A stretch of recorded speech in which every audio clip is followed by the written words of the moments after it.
AJ, this is the biggest upset of the year, and the reason why I say that is just because of how definitively bad this man was being kind of put on. He was getting pieced up, man. At one point, I believe it was about 46 unanswered strikes for Leo Santos to Clay Guida. But then again, this is very reminiscent to the Anthony Hernandez versus Rodolfo Vieira fight, where the submission guy gassed himself out.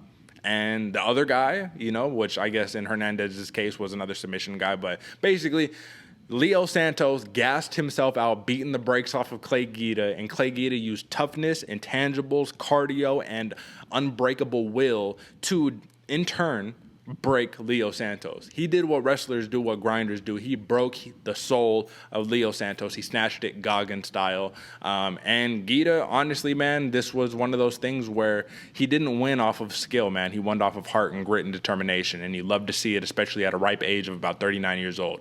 What did you make of this matchup overall?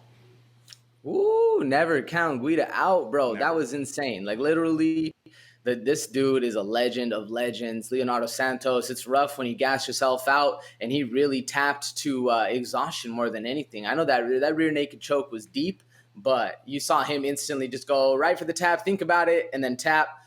Yeah, dude, Clay Guida is insane, man. The fact that he was able to eat, like 2-3 knees to the face and then keep going, keep powering. Every time, I forget what the referee was, but every time he'd say fight back, you'd see him throw one big haymaker and then shelter back up, trying to just survive a little bit. Very impressive for Clay Guida. It just showed the experience level, man. This dude he's done it so much. He's seen so many different things. Crazy that Santos had him on wobbly legs right at the beginning, landing some dirty shots, man, and impressive, man. Yeah, to the displeasure of one Dominic Cruz, Keith Peterson was the one refereeing. And if you remember, Keith Peterson is the one that kind of stopped the Cruz fight a little bit early when he fought, who was it? It wasn't Casey Kenny. It was the fight before Casey Kenny. But either way, man, Keith Peterson maybe learned his lesson, and he pulled a Yamasaki a little bit, you know what I mean, and just letting Guida just get his fucking face smashed in. Guida said it himself. He was all like, listen, man, Santos hit me square perfectly in the liver with that body kick, man. Dropped him with the body shot, hit him with the knee. It was nasty.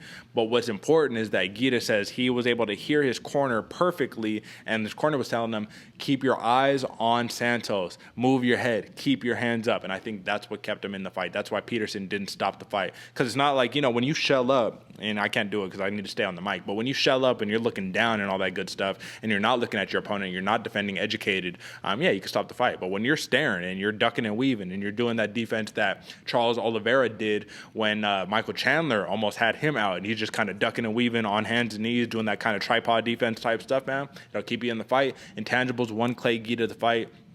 The Carpenter, man. This is, let me see. For the Carpenter, first finish win since 2017 when he knocked out Joe Lauzon in the first round. He moves to 17-15 in the UFC. And the man got a performance of the night bonus, man. So he gets $50K on top of it. The man is going to be enjoying some new fishing equipment, I'm sure. Any last words on this bout, AJ?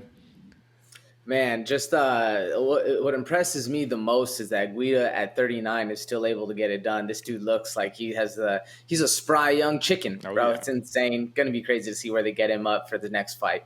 Absolutely, man. And if you were interested, folks, at plus 145, the under cashed in on this one. Not many people expected it, man, honestly. But either way, even if Santos would have got the finish, because some people do say that Keith Peterson, rightfully so, could have stopped the fight and nobody would have been mad about it, the under would have cashed. So listen, man, if you're a betting person, you care about overs and unders, man, definitely something to take into account.